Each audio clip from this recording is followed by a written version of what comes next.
Assalamualaikum. Udah beberapa lama nih kita nggak membahas obat suplemen. Yuk kali ini kita membahas obat atau suplemen taurin yang sempat hype tuh karena berdasarkan riset-riset yaitu bisa berpotensi memperpanjang lifespan sampai 23% bahkan. Dan defisiensi taurin itu disinyalir salah satu hal yang mempercepat penuaan. Kayak gitulah kira-kiranya. Jadi semua orang terus pada ngomong-ngomongin tuh. Mulai dari Dr. Ken Perry, Dr. David Sinclair, ya bahkan kembar-kembar rutin mengkonsumsi pil taurin juga. Dan masih banyak lagi nih. Siapa aja tuh? Bisa dilihatlah satu-satu. Atau kalau googling sendiri makin banyak lagi tuh yang bermunculan sharing tentang taurin ini. Tapi terkait ini ada berita baik dan berita buruknya nih ya. Berita baiknya dulu lah ya.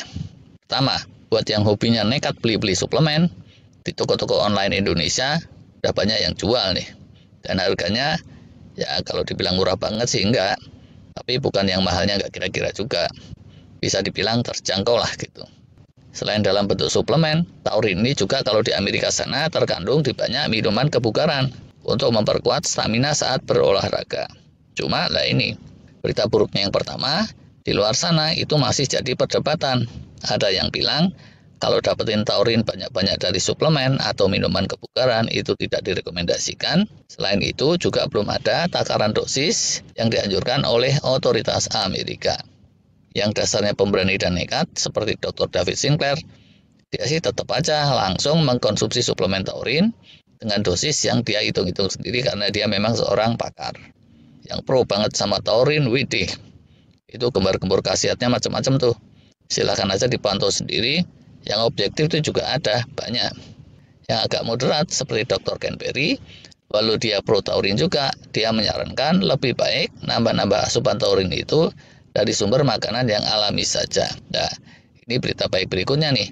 Ternyata makanan yang banyak mengandung taurin itu cukup gampang didapat di mana-mana. Yuk kita absen satu-satu. Pertama itu jeroan, jantung hati sapi, jantung hati ayam, dan seterusnya kayak gitu. Kemudian yang kedua itu kerang-kerangan, udang-udangan, lobster, kepiting, seperti itu. Yang ketiga itu daging-dagingan yang bagus, baik dari hewan memamah biak nih kayak onta, sapi, kerbau, biri-biri, domba, dan seterusnya, atau dari hewan monogastrik kayak ayam dan unggas-unggasan. Berikutnya itu telur-teluran, telur ayam, telur bebek, telur puyuh, martabak telur. Kalau overcook kayak martabak telur walau alam tuh rusak pak enggak taurinnya.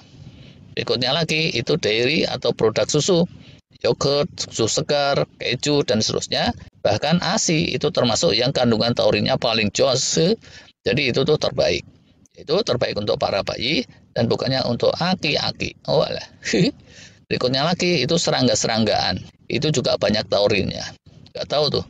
Zaman sekarang masih musim apa enggak orang makan serangga. Tapi zaman susah dulu orang suka rame-rame tuh makan gorengan jangkrik kayak gitu di Indonesia. Itu juga di negara tetangga kayak Thailand dan Vietnam. Kalau dari sumber nabati ada apa enggak? Ternyata ada juga.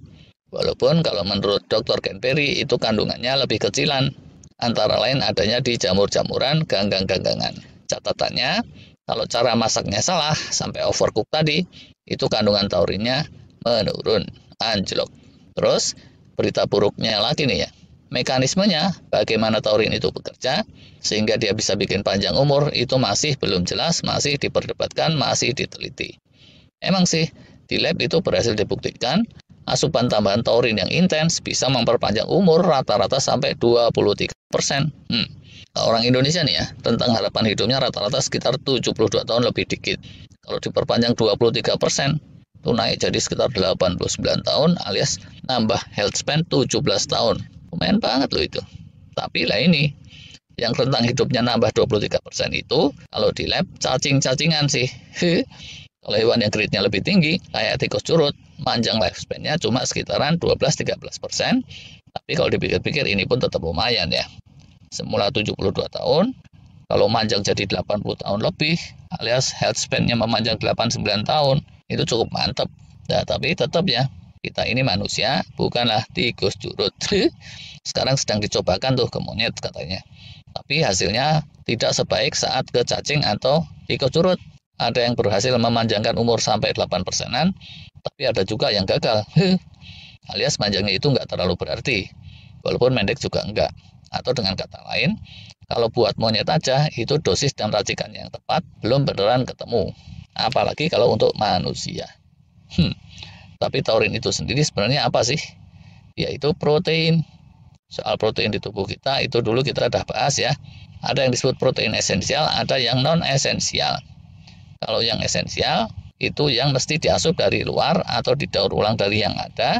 Sedangkan kalau non esensial itu bisa dibikin atau disintesis oleh tubuh kita sendiri. Nah, kalau taurin ini kelompok protein jenis apa? Ternyata sebagian pakar bilang ini protein semi esensial. Lah, istilah apa lagi ini?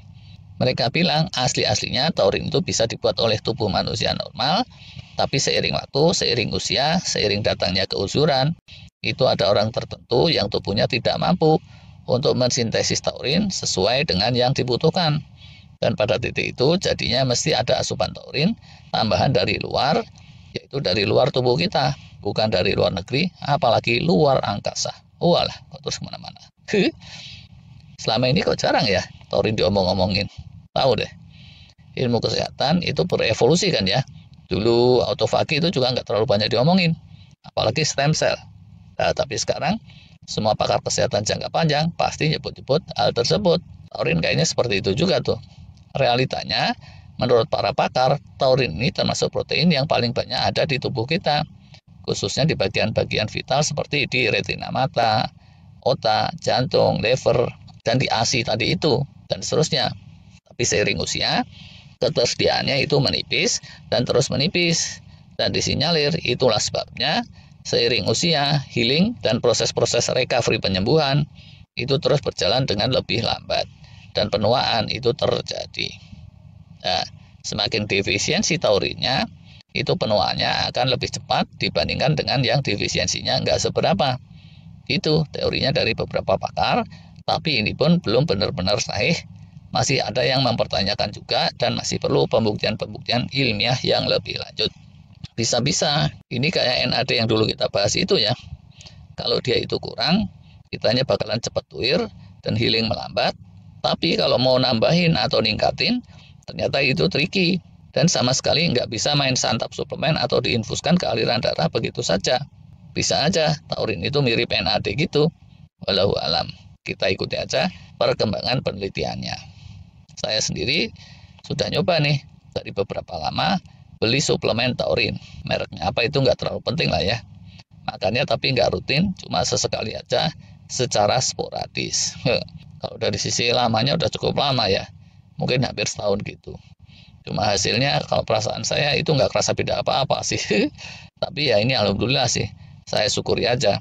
Soalnya kalau kesehatan saya terus jadi wow banget gara-gara suplemen taurin, jangan-jangan saya ini bukanlah manusia, tapi cacing itu tadi atau tikus curut. Bisa jadi tidak terlalu ngaruhnya karena saya minumnya dosisnya kelewat rendah. Apakah kalau nanti habis si suplemen itu saya bakalan beli lagi? Kayaknya sih enggak ya. Cuma kalau nanti banyak bukti-bukti ilmiah tentang khasiat taurin ini, mungkin kita bisa pertimbangkan untuk menambah asupan dari makanan yang sehat aja kali ya. Gitu deh untuk kali ini. Terima kasih.